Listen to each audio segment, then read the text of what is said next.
Judul kali ini kita berikan tanda tanya di belakang hanya untuk menjadi perhatian. Ini tahun berbahaya atau tahun tidak 2021 itu. Kita tahu bahwa Indonesia di dalam bernegara selama ini punya ciri yaitu tidak punya grand plan dan selalu ikut kebijakan negara lain. Ini kelihatan menyindir, tapi ini realita. Kita teruskan. Contohnya adalah kita selalu menunggu kebijakan negara lain. Misalnya saat ini kita menunggu kebijakan Biden ke depannya bagaimana. Kita tunggu apa reaksi Tiongkok bagaimana. Kita menunggu apa rencana negara lain. Baru kita bergerak berdasarkan informasi yang sudah telat itu. Ke depan ketika new mind mengambil alih old mind di dalam bernegara, pasti beda kelolaan negaranya karena bukan menunggu kebijakan negara besar atau menunggu kebijakan langkah globalis. Tetapi memang kita punya grand plan rencana jangka panjang yang tidak goyang dengan riak-riak kecil seperti gantinya pemerintahan negara lain. Kita punya grand plan yang diam, kokoh, dan sangat powerful. Jangankan riak kecil, gelombang besar di mana Bosman dalam visi 2030 mengatakan akan memprediksi Tiongkok akan menjadi negara demokrasi terbesar di dunia, akan ada pemilihan kepala daerah di sana, walaupun partainya mungkin tetap komunis, namun demokrasi akan menang di Tiongkok. Itu gelombang besar. Kalau gelombang besar itu terjadi, Indonesia tetap kokoh, nggak panik, apalagi heran.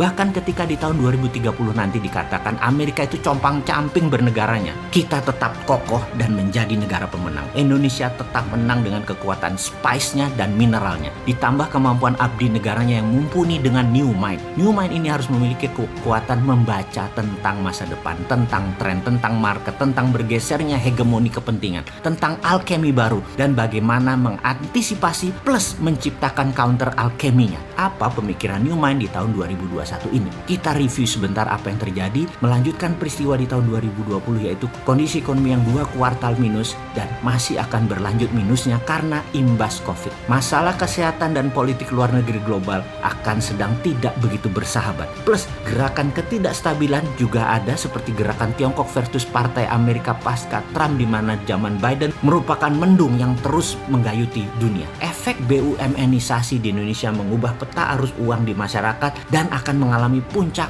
turmoilnya di tahun 2021 ini. Salah satu efeknya adalah pertumbuhan konsumen kelas menengah yang menjadi pilar kekuatan ekonomi domestik menurun. Tetapi kombinasi dengan the bad atau negatif tren tadi, situasi jangka pendek plus dengan the good atau tren globalis, struktural, dan jangka panjang. Globalis itu masih good. Inilah yang akan menghasilkan sebuah dinamika lingkungan bisnis yang menantang. Karena goods-nya milik globalis, bad-nya milik negara tidak berdaulat. Dan bagaimana kita memanfaatkannya dulu di awalnya milik globalis itu adalah seni menarik untuk kita keluar untuk menjadi negara berdaulat. Kita hanya mengingatkan, tahun 2020 kemarin, growth kita negatif dibandingkan tahun-tahun sebelumnya. Mungkin pertumbuhan di tahun 2021 ini paling pol 2%-an.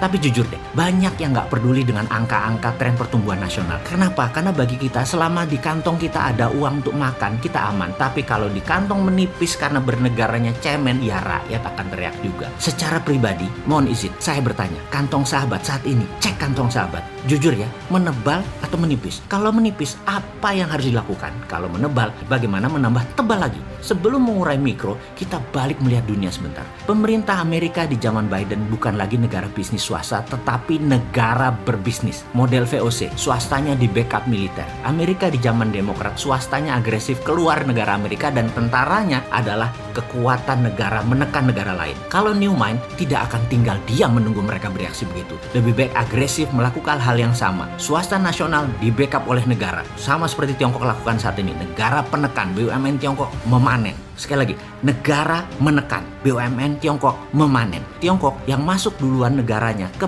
pit stop di masa COVID akan menjadi negara terdepan keluar dari pit stop di tahun 2022 dengan engine nyala penuh. Dan apa yang akan Tiongkok lakukan dalam waktu 1-2 tahun ini? Kita lihat sebuah fakta. Tiongkok adalah negara dengan debt hutang terbesar. Ghost town, bangunan di Cina yang kosong banyak. Bangunan raksasa yang masif namun gagal banyak. Utang luar negeri Cina banyak dan besar sekali. Tapi itu semua hanya strategi memutar uang cepat agar ekonomi memutar cepat di mana mereka punya solusinya dan ini patut kita tiru.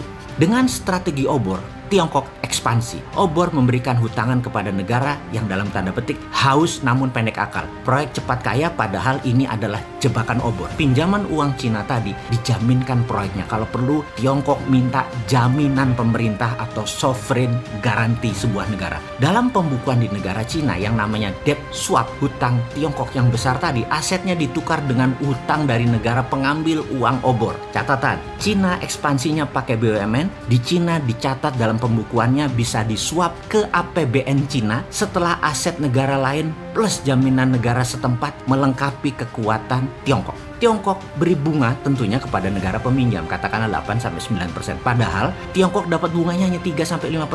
Sudah dapat selisih bunga, aset hutang disuap, dapat jaminan lagi.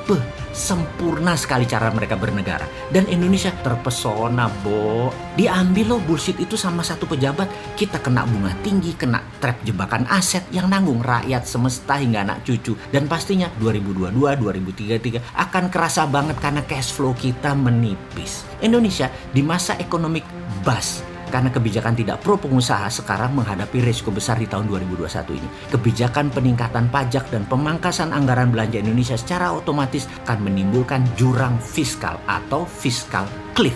Risiko besar dari kebijakan memangkas secara tajam defisit anggaran ini adalah akan terjadi kelangkaan peredaran uang di sepanjang tahun 2021.